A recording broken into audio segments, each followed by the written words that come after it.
From there, antibiotics, she gets up to go to the bathroom and then just collapses on the floor. And we don't know why. We don't understand what's going on. And then we notice she's not breathing. Her eyes are open, and she was actually out. She was gone. And it happened so fast. We didn't really know what was going on. And they ended up giving her CPR and bringing her back right there in the emergency clinic in Nosara. And they still didn't know what was going on, what was happening. And so all the doctor said was like, we have to get her to San Jose, the main city, the main hospital, SEMA in San Jose, as fast as possible because we have no idea what's going on. And so they put her on an adrenaline drip and basically just called the air ambulance to come pick her up at the little airstrip here in Nosara. And it's we get to the little airstrip and it starts raining. Mm. And I hear, the guy on the phone with air traffic control, and air traffic control is basically saying they can't land. And the doctor just says they land or she dies. Welcome to the Hypnosis for Permanent Weight Loss podcast. I'm your host, Leslie Thornton. Today we have Zander Fryer with us. I am going to formally introduce Zander to you today. And yeah, person near and dear to my heart. I don't know that I would be here in this way, this specific way today, if it wasn't for this person I'm interviewing today. And really excited for everyone to hear all the things that he's going to share about his journey and what he's up to and how he can help you live a more purpose-filled, better, healthier, happier, amazing, conscious life, because that's what it's all about. So welcome, Xander, first of all. Yeah. Thanks for having me, Leslie. I appreciate it. Yes, all the way from Costa Rica. So Zander Fryer, founder and CEO of High Impact Coaching, one of Inc. 500's fastest growing coaching companies, former Cisco engineer who left a six-figure career to build a $1 million coaching business in 12 months. Now $20 million personally generated, $350 million produced by clients across 6 continents. His philosophy, success by definition, is logical.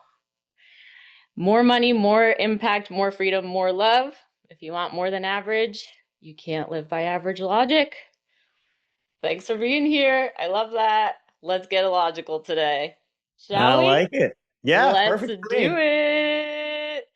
All right. So first, one of the things I love about your mission story, Xander, I don't even know how much you bring this into your conversation anymore. And that's something that I relate to personally, was how the initiation of you actually starting this business, leaving your company and doing this from the heart, and actually the mission of your own thing was from a not great thing happening where your friend, your really good friend, committed suicide. Yeah. AJ? Is Yeah. that his name? Yep. AJ. I was wondering if you could share a little bit just around those initial, how it happened and what brought you to the whole thing. Yeah, I think when I first got into coaching, well, I should say before I got into coaching, I was probably very similar to a lot of people. I mean, not so dissimilar from yourself back in your past life, where I was in I was in the corporate world. I was making good money. I had good clients. I, lived in Venice, drove a BMW, had what everybody kind of told me was success, but never really like truly deep down felt successful. Um, and I was raised my whole life to follow logic, like we were just talking about. I was good at math, so okay, you're good at math. Become an engineer, learn how to, you make good money as an engineer. They'll always be needed, and I don't know, white the right picket thing to fence, do, the yeah, way to be successful. white picket fence, two car garage, all that sort of stuff, right? And when several years into that journey, I was doing what everybody kind of told me to do, and I never felt successful. I would get that next raise or the next promotion, and I would kind of feel like this sharp peak of dopamine hit joy, shortly followed by this dull lack of fulfillment afterwards. And I at a young age, like you're mentioning, at a young age, I was kind of forced to face mortality at a young age that really kind of opened me up to a lot of things. And when I lost AJ, when AJ committed suicide, I was forced to be more intentional about my actions. I had a mentor at the time tell me, Xander, every moment that you live is either on purpose or off purpose. And every moment that you live off purpose, you can never get back. And after you've lost your best friend, AJ was basically a brother to me. I'd grown up with him since I was 5 years old. We played soccer and baseball together. He introduced me to my first girlfriend. He suffered. He was in the Marines, and he suffered from PTSD and trauma for years, and addictive tendencies for years after that, before taking his own life. But he, to me, was nothing but light and joy, and like, he was a mentor to me. And when I lost AJ, it sent me down this path of, I've done nothing but follow logic for decades. And here I am, unhappy, unfulfilled, not feeling like this, there's no way that this can be all that life can give. Right. And so really, that was the moment when I decided, like, if that's the way this is going, well, then logic cannot be the answer. And I have to start being illogical. And I remember when I called my boss when I was working at Cisco to tell him that I was quitting. And I called up Frank, and I was like, Frank, I'm done. I can't do this anymore. And he was like, oh my God, who gave you a job offer? Where are you going? Because that's the logical thing. And I was like, nobody. He's like, well, what do you mean? What are you doing? And I was like, honestly, I don't know, but I know that it's not this. And that was what it was for me. I had to stop following, to your point, what everybody was saying I should do, and the direction I should go. I'd spent my entire life having my brain lead my path, if you will, and my heart was getting left behind. And I made that decision about 10 years ago, where it's like, that's backwards. Like, we have to lead with our heart and let our brain clean up the mess that we make with it. Right. But that's what it was. It was, I honestly think I was lucky at a young age to face mortality in a way that I could not forget it. There's a saying in, one of my favorite books is Tuesdays with Morrie. Have you ever read Tuesdays with Oh my Morrie? God, it's the best. It's It's so so good. good.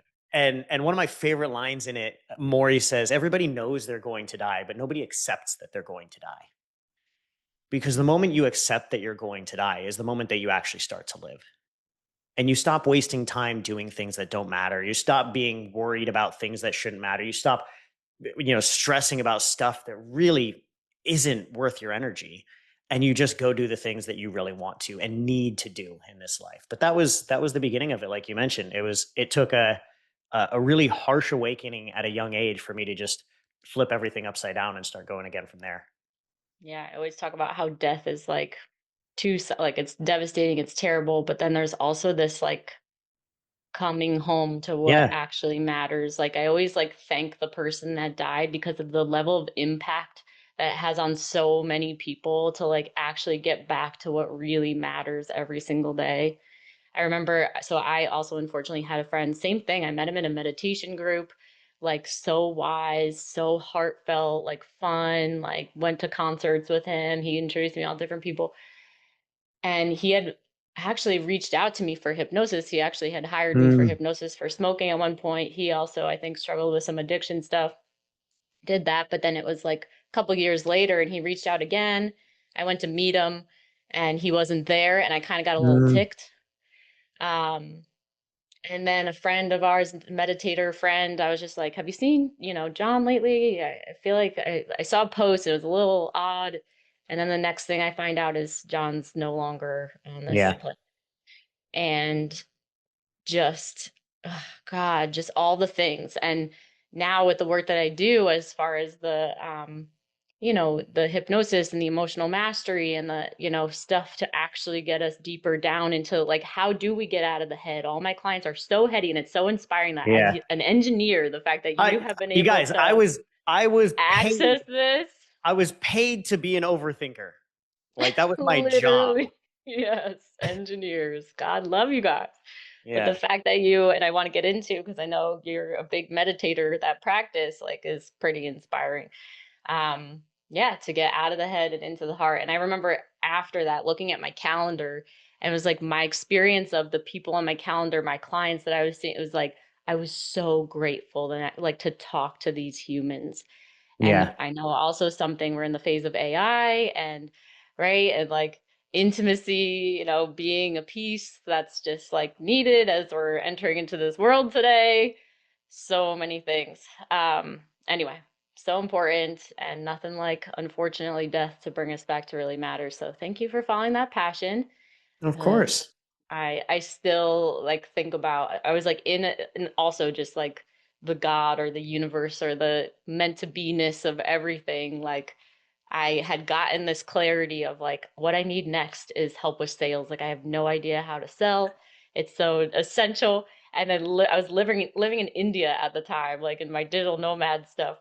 This DM comes through, it's just like, hey, Who are is you this guy? just right?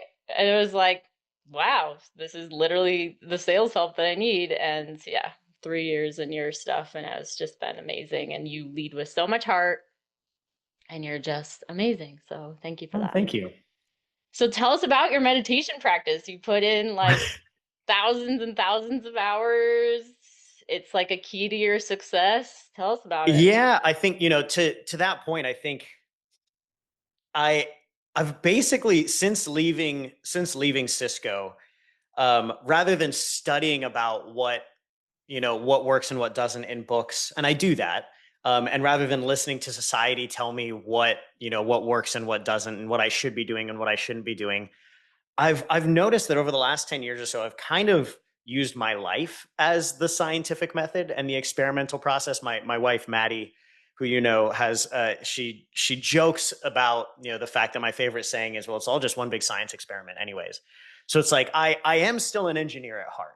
And Hmm. and to me, I've just kind of turned my life into that scientific experiment, and I start doing things that everybody talks about, and see how it works for me, see if it brings me more joy, more success, more fulfillment, more love, the things that we really want. The things that we really deeply want are all quite intangible, right?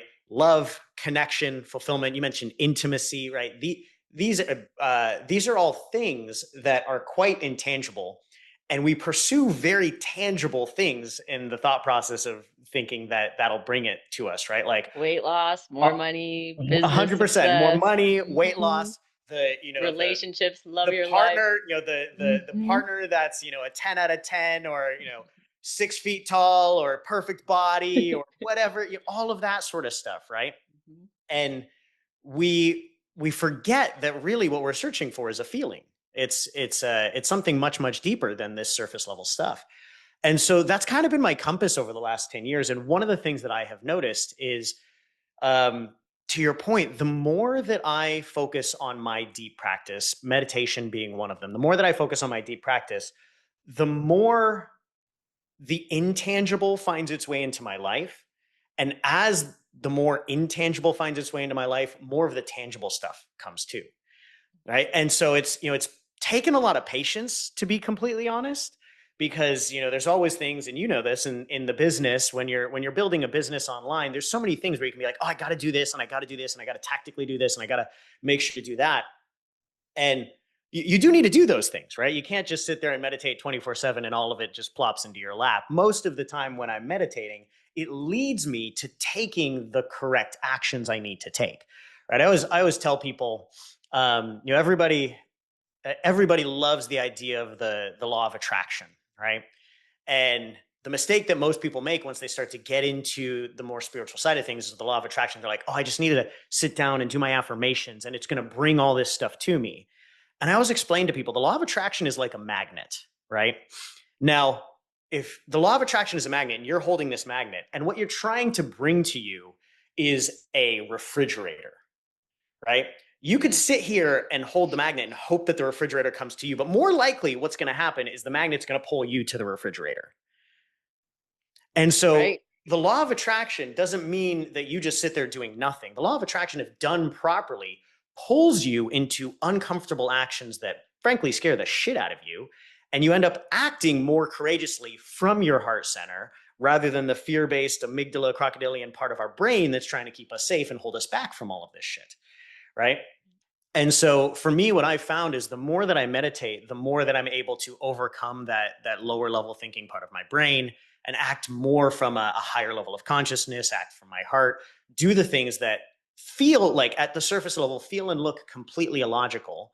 But deep down, I know to be exactly what I need to do, even if it scares the shit out of me, even if other people are telling me not to do it, that sort of stuff. And so for me, essentially over the last 10 years, I've meditated on the low end around 90 minutes a day, on the high end around 2 hours a day. And I have some of my mentors who are like very, productivity focused, accountability focused. They're like, Xander, you need to spend more time in action. And I'm like, well, clearly the more time I spend meditating, when I do take actions, even if it's less actions, the less actions tend to be the right actions to take. They pull me in the Yes. scary directions that produce bigger results faster. Oh my God, I couldn't agree more. When I first started meditating regularly, 20 minutes twice a day, I remember being on my meditation cushion. This was before I even met you. It was like 2013 or something. And, I would normally start, first of all, I'd always resist it and never Yeah. want to start it. I don't know I if it don't have still happens to time you. It for still this. happens This to me. It's isn't going to just do like, anything. I know I love it, but like that, reptilian part of my brain's like, "Arr."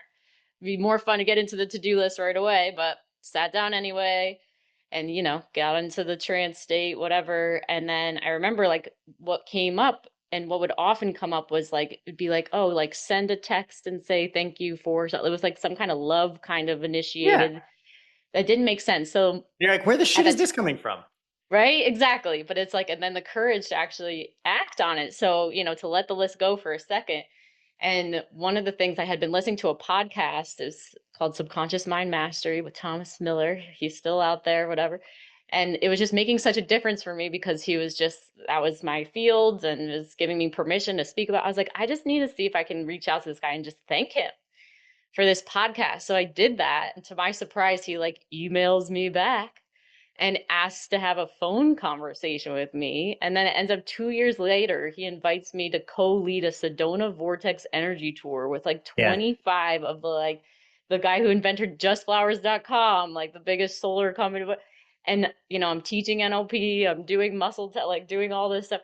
I have like these like top people chasing me around the mountains of Sedona trying to like pick my brain because I had something that they so deeply Yeah. longed for, that interconnection. But that, you sit there and you do all the right things from the logical mind and day after day, and yeah, you'll get results. And You'll how miss much you'll miss that quicker. one yeah, you'll miss that one chaotic opportunity that you could have never predicted was going to happen.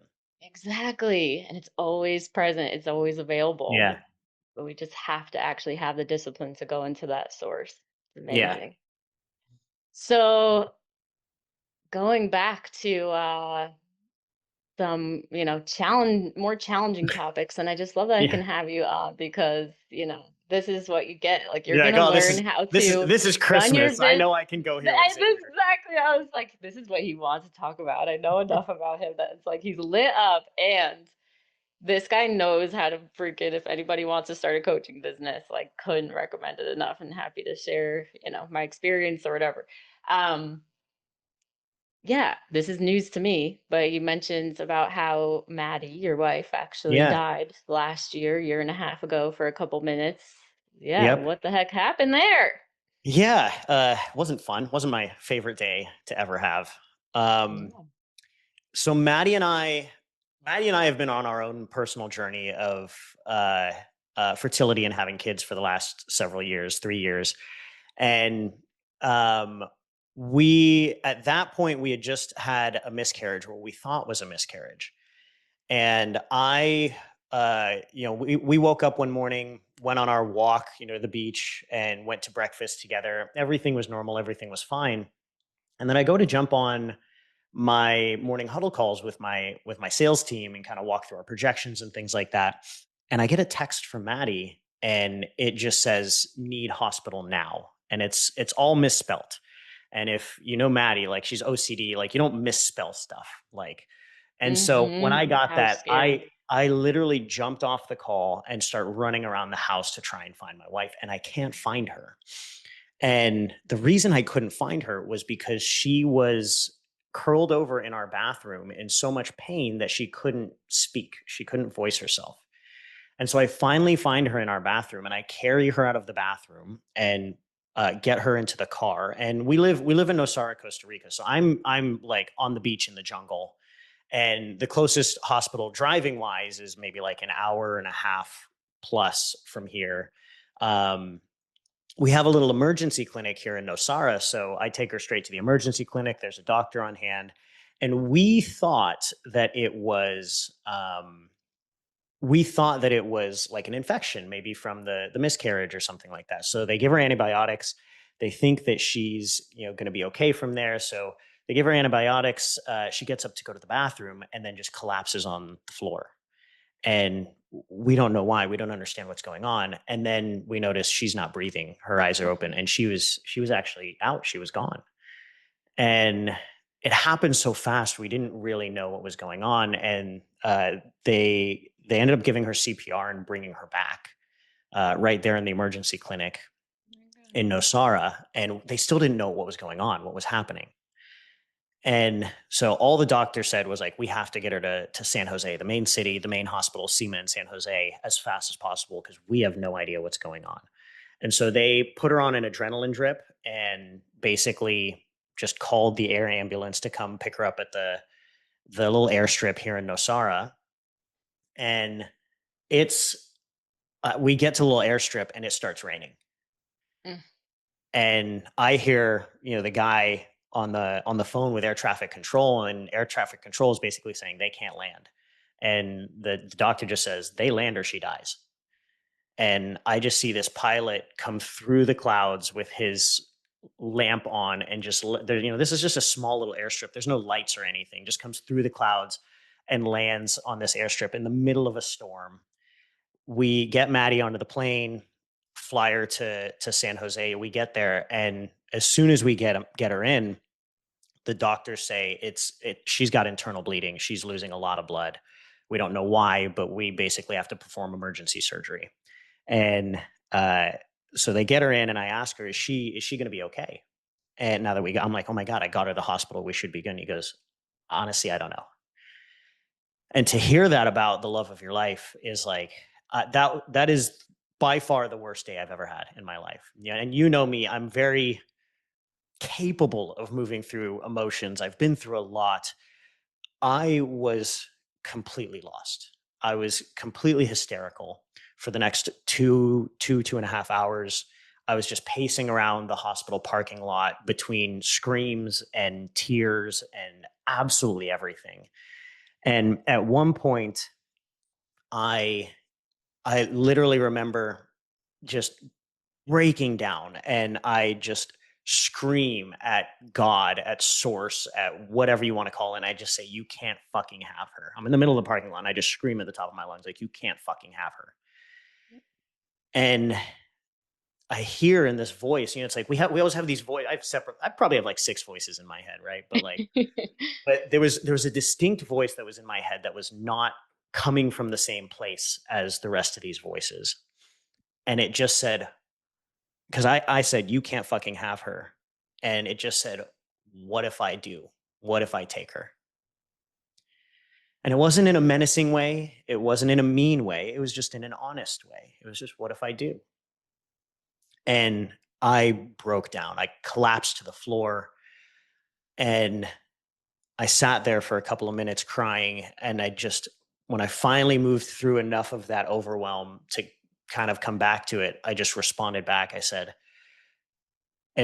sorry, I should say, it said again, what are you going to do?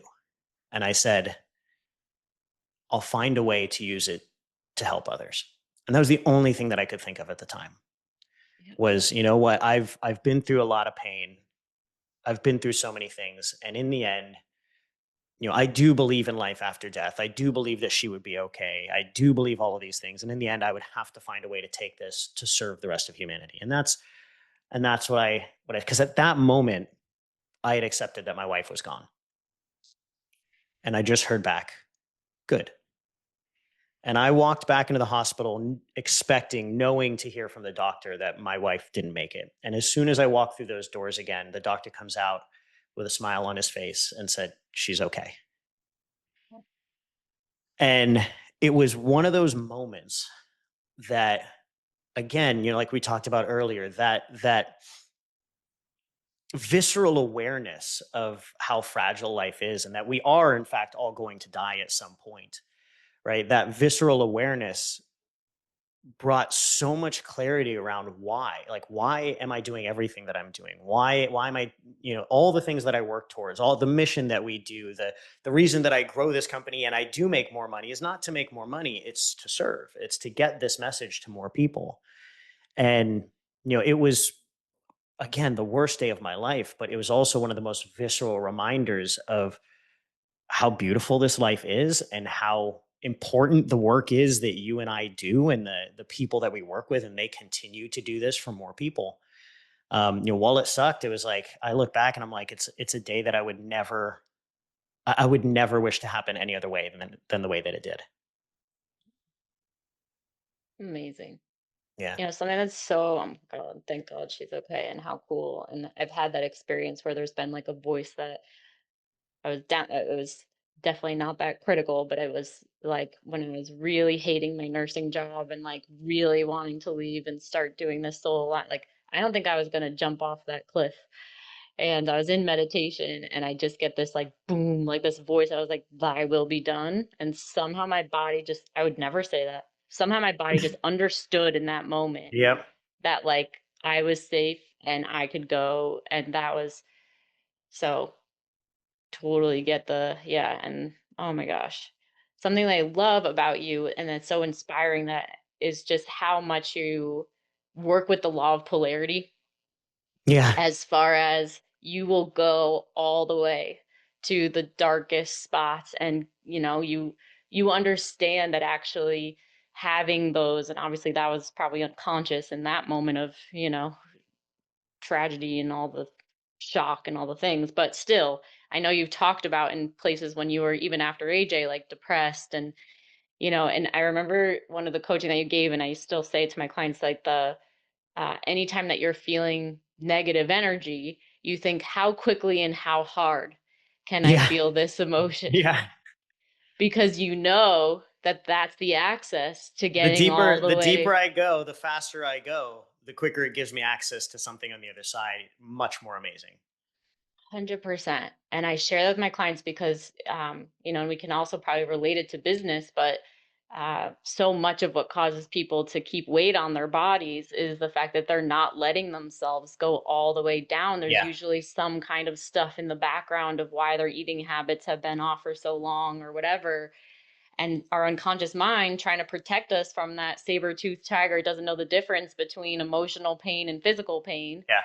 will like do everything. And that's where people are grasping at straws for this diet or that diet, or in business, right? They're scared and they won't let themselves feel that fear, and so they're grasping Well, for this and that. viscerally, the body reacts the same way, The right? So it's like same way. whether you're in physical danger from that short-nosed bear or you're in an uncomfortable emotional situation, like your heart starts pounding, your pits start sweating, right? So Yeah. your heart starts pounding so you can fight. You start sweating a gross stress smell so that you taste bad, right? Like you get ready to evacuate your bowels so that you can be lighter so you can run. It's like that happens when you're emotionally stressed, not just when you're actually trying to fight the bear. Like it's our body reacts this exact same way. So how did you get that awareness, or do you remember the first time that you actually gave yourself permission to do that? Because I do that and it works extremely. It's just law of polarity, it actually works. But yeah, would love to hear. I mean, I learned it again. I learned it after losing AJ. I was blessed with Mm. a very wise mentor, Dr. Deb Sandella, who founded the RIM Institute, and the person who taught me psychosomatic practices, everything I know about emotions in the body and the grieving process and things like that. And while I was going through the process of grieving AJ, she was the one that told me that. She was like, she's a psychotherapist, actually ex-nurse psychotherapist, and founder of the Psychosomatic Institute, RIM Institute. And she told me, she's like, Xander, you can study centuries of psychiatry and psychology, and they will all tell you the same thing. The only way through an emotion is through an emotion, right? So Hmm. there's that whole saying, what you resist persists, right? So the more you resist anger, the more you resist frustration, the more you resist confusion or aloneness or all of these feelings that we associate as negative, the more of that you have, right? We talked about the law of attraction earlier. And, so our brain, 95% of our brain is subconscious mind. 5% of our brain is the conscious thinking us, right? And so I always tell people, if you're consciously feeling angry or guilty or frustrated or whatever it is, most of us, especially if we understand the law of attraction as educated personal development people, we go, oh, I shouldn't feel that way. I'm going to bring more negativity into my world, so I should turn it off. Yes. Right. And Yep. well, Say the affirmations. Do what I say need to go back to do. gratitude, go back to Mhm. affirmations, stop being scared, stop being, and it's like what happens is, so again, we just learned that the only way through an emotion is through an emotion. You have to feel the emotion. And so if you stop feeling it consciously in that 5% of our brain, we turn it off. Where does it go? It just goes and hangs out in the 95% of our brain, the subconscious mind, which runs all of our autonomic nervous system. Our entire body is run by our subconscious brain, right? And so that fear, that anger, that lack of safety, that all of these things are now marinating in the 95% of your brain. Okay, then if the law of attraction is real, the 5% of me could be focusing on gratitude all day long. But if 95% of me is focusing on being ashamed or guilty or frustrated, that's going to win. All the shitty things that we bring into our life, from what I've noticed, a majority is because we are unwilling to fully feel the shitty emotions and fully release them. And so for me, when I learned this from Dr. Deb, after losing AJ, I basically created space in my day every single day to fully feel my emotions. We call it the emotional dump. It's basically like taking an emotional shit every day. Like clean out your pipes. Make sure you get it out, right? Because Mhm. you need it. You need it every day. Every And day. so for me, I would do this emotional dump where I would journal it out on paper. Paper really worked for me. A lot of our clients do voice notes and stuff like that. But to your point, the goal was not to, get a little bit of negativity and then flip it and focus on the positive, because everybody enjoys feeling positive. So like, oh, I don't want to spend too much time in this. My goal was, how negative can I feel? Because if the only way through my emotions is to feel it, well, then if I can feel shittier, faster, and deeper, then I'm going to get more of this out. Like, then it's better out than in, right? And Yes. so my single goal during this process did not become feel the negative and then flip it into a positive, like most traditional personal development would teach you. It's feel as negative as you possibly can. Like, I would write out my deepest, darkest fear. If somebody found my old journals, I'd probably go to jail. They were fucked up. Like, they were not. Yeah. They were bad. Mhm. But it I have allowed, some of like, those. this, yeah, this stuff that was just in me needed to get out. Whether or not I wanted to admit that it was there, it was there. And so as soon as I started getting it out, I started to notice, and Dr. Deb explained it to me. She's like, what happens if you fully feel through all these emotions? It'll be like you're crawling through mud. It'll suck. You don't know how long it's going to go. You're going to have trouble breathing. It's cold. It's wet. It's dark. You're not going to enjoy it. I can't tell you when you're going to get to the other side, but when you do get to the other side, there was always this gold nugget of wisdom on the other side that you could not have gotten any other way. And it's true. Like, so we talked about my life being an experiment. It's like every time I went deeper and darker, I would come out the other side with this beautiful nugget of wisdom. I'm like, wow, where did that come from? And Yes. so again, it just allowed me to have that as a practice, doing that daily, weekly, as much as I needed to. The darker that I could go and allow myself to feel it. And I think it's really important to also remember, like, you need to have the consciousness of understanding, I I have thoughts. I am not my thoughts. I have Yes. emotions. I am not my emotions. Right? Because then you allow your emotions to move through without becoming attached to them. You allow your thoughts to move through without becoming attached to them. Yes. Problem is when you start to attach to your thoughts, right? Oh, I had these negative feelings, therefore I am broken, right? No, you're not. You're human, right? Yep. That's Like, right. just allow those thoughts to move through. Judge them all you want. And now I'm judging myself. Okay, now let that move through, right? But just Yes. remember, it's just another thought. It's just another feeling. But if you can do Yes. that, you come to so much more joy and so much more fulfillment, because that 95% of your brain is no longer marinating in frustration, guilt, lack of safety, confusion, darkness, all the things that you've left in it because you just didn't want to feel them. Yes. I feel like what's left is like you're just in the now, you're in the Yeah. present moment. I have so many clients who are so scared to feel their feelings, and I can understand that. And like, especially, smart people, their minds and all the I mean, things. But then, I've been doing it for 10 years and I'm still scared of it. Right. Yeah, It good takes point. conscious Never been. energy to do it every single time. You Does. have to go, this is going to suck. All right, let's go. Like, 100%, but I totally relate to that golden nugget on the other side. I saw for myself in the past that like late night eating was a challenge I was going through, some that my clients face all the time. And I was like, what is this about? And I was like, actually, I feel like I need to cry for some reason. Like at night, it was like the end of the day and whatever. And so I remember making that conscious choice of being like, mm, I'm gonna lean in and face this yeah, fear. I don't know when it's gonna end. I don't know what's gonna happen. And just like, and as smart, conscious people, you're like, this is so silly. Like I sound like a baby. Like, and I just went for it. And I tell yep. my clients, I'll be like, act like a big fat victim. Like just like literally like whine and like let it out on purpose. And anyway, so on the other side, it's like we all can relate at some point in our lives. So like after having a gigantic cry, and there's that like lightness at You the feel lighter. end. You feel There's like a lighter. little tingling in the air.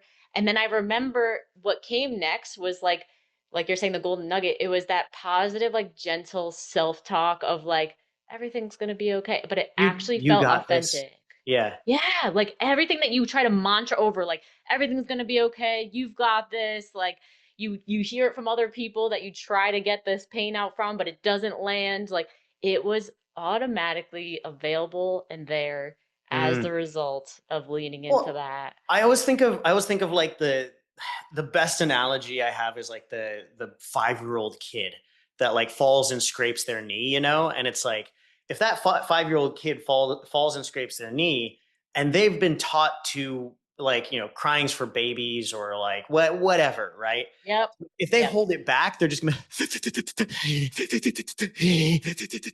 for like 30 Yes. minutes, and you're like, oh my Yes. god, just let it out, please.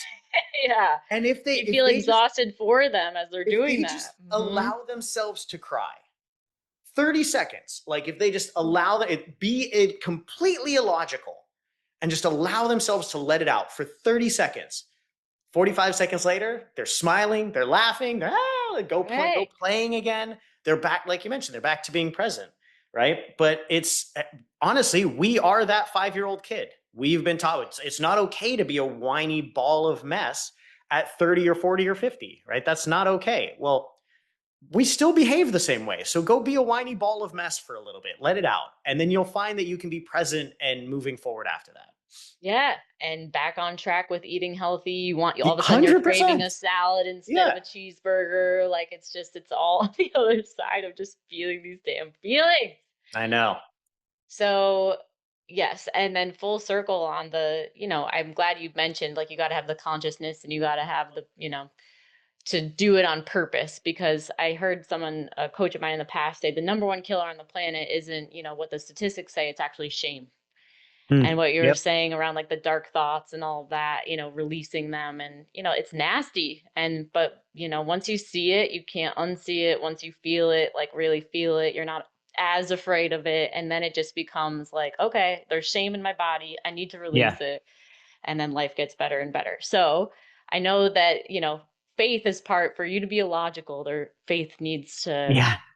be part of it. So, how do you see this all coming back to faith that allows you to then, follow your purpose and your mission of helping coaches build their businesses? How do you see that all work together? Yeah.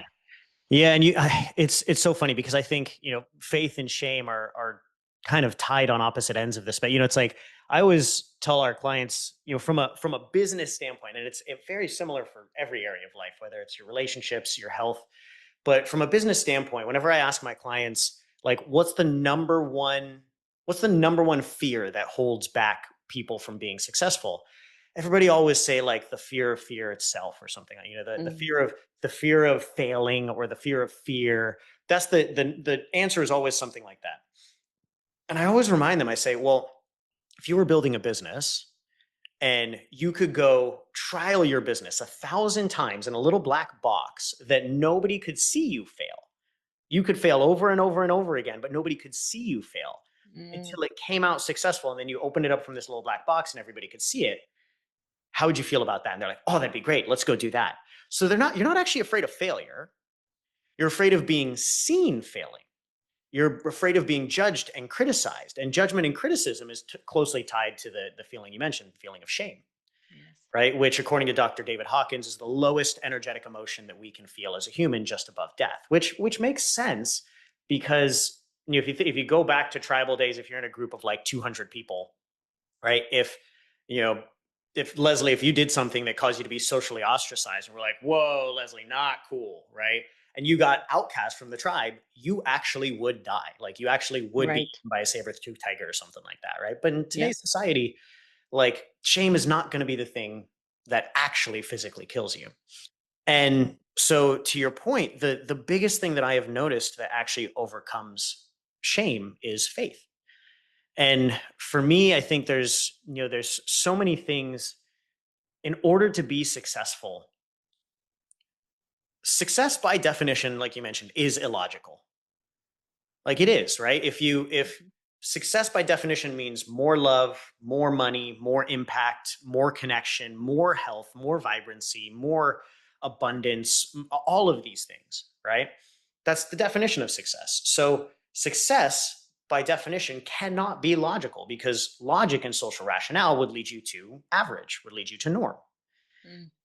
And so it's really interesting when you look at it that way because whether you want to build a successful business or whether you want to have a more fulfilling life or a healthier relationship with yourself, your mind, your body, everything, you literally can't follow social logic. And the only way that somebody would not follow social logic is if you believed in something bigger than yourself. Yeah. It's the only way you could do it. Yeah. It's the only way. And so in the end, I've never met a truly successful person. I've been in large rooms, large stages, and I've asked these questions. I've never met a truly successful person that didn't have some form of belief in something bigger than themselves. And I'm not necessarily saying they're religious, they believe in God, uh, but they believe in something bigger than Yep. themselves. Could be universe, juice, source, seventh dimension aliens, or just the importance of helping humanity as a whole as it continues to progress. But if you do not believe in something bigger than yourself, you never overcome all of your own self-preservation, right? I always tell people you cannot have self-preservation and self-realization in the same thought process. They are mutually exclusive. So you're either focusing on preserving yourself, which keeps you preserved and small. You can never get better if you're preserving yourself, self-preservation. Yeah.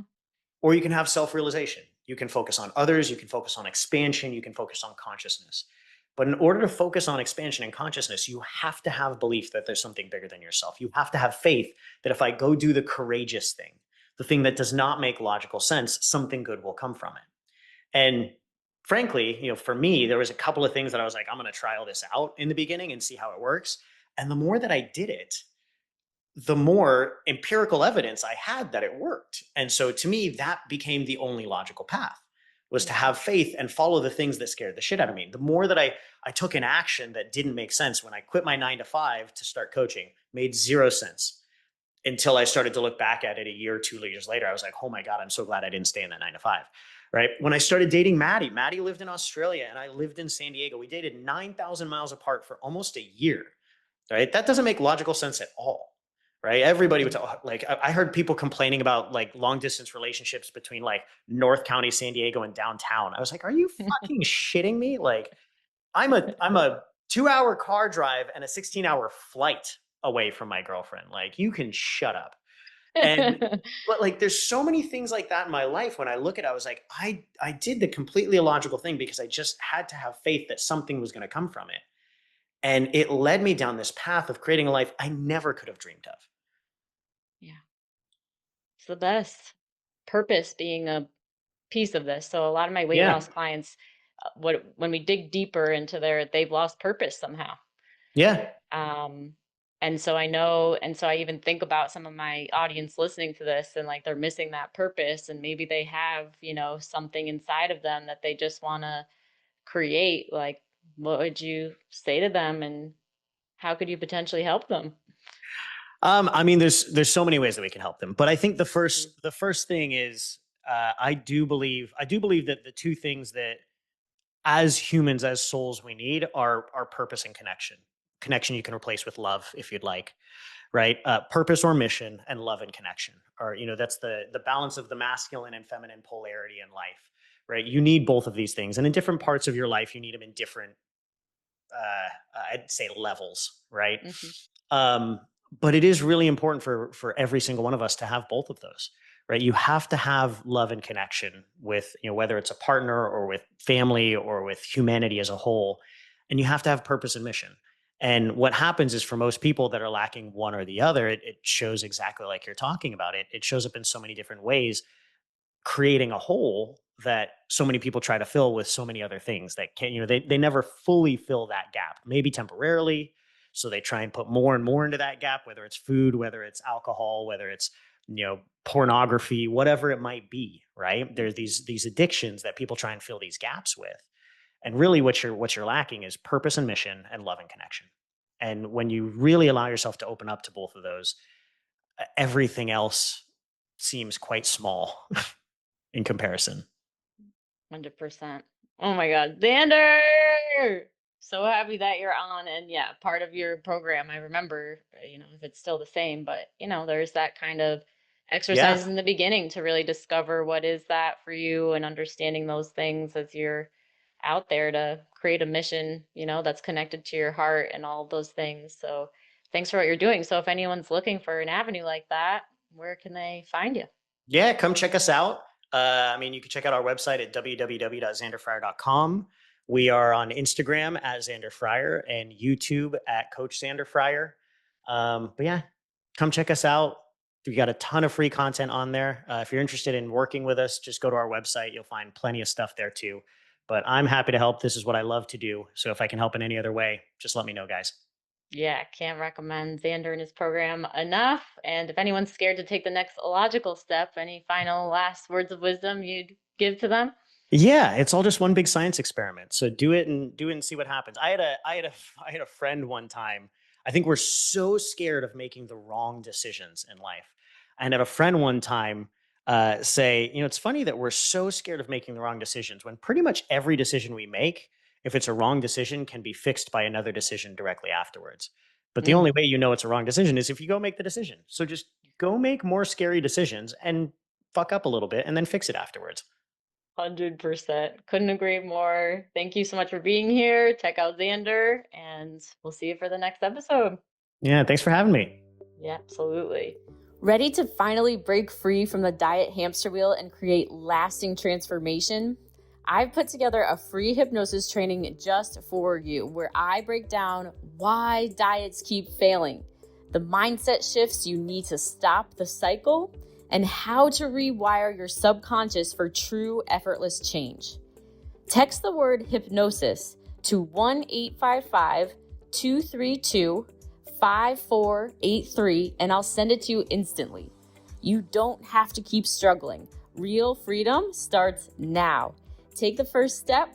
Text the word hypnosis to 1-855-232-5483.